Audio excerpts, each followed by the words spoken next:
Israel has used the worst kind of abuse, ethnic cleansing, and imposing a regime of apartheid. Israel continues to exercise apartheid in Palestine, which constitutes a crime against humanity, violence and terrorism that are being exercised against the Palestinian people. And these violations include the building of apartheid walls to legitimize the theft of land and to Judaize Jerusalem.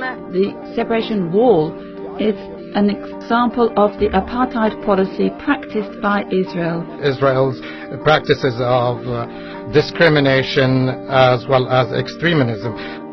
United Nations Watch, have the floor. Mr. President, let me begin by putting the following on the record.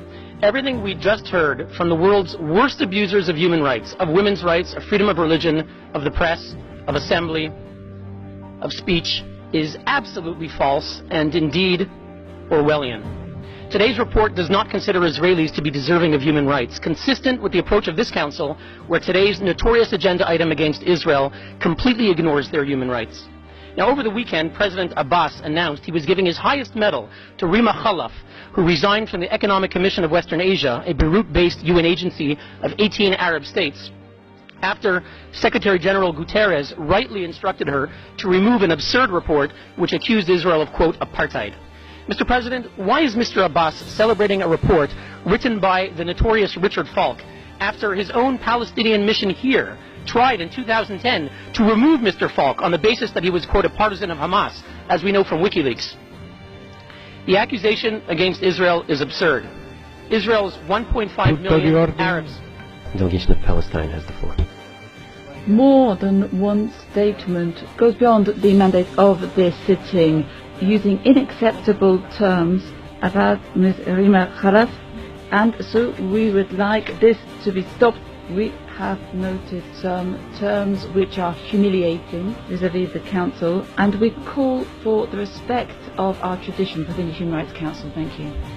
We would support the viewpoints that have already been expressed by the State of Palestine as well as Egypt. Now the previous speaker can continue. Thank you, Mr. President. Israel's 1.5 million Arabs, whatever challenges they face, enjoy full rights to vote and to be elected in the Knesset.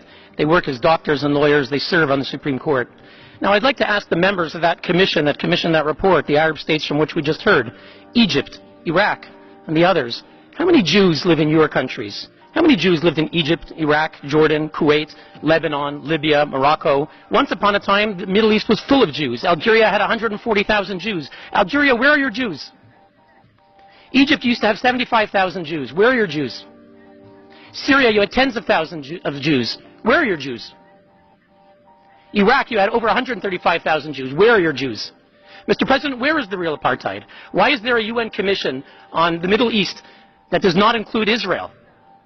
From the 1960s and the 70s, they refused to include Israel. Where is the apartheid, Mr. President?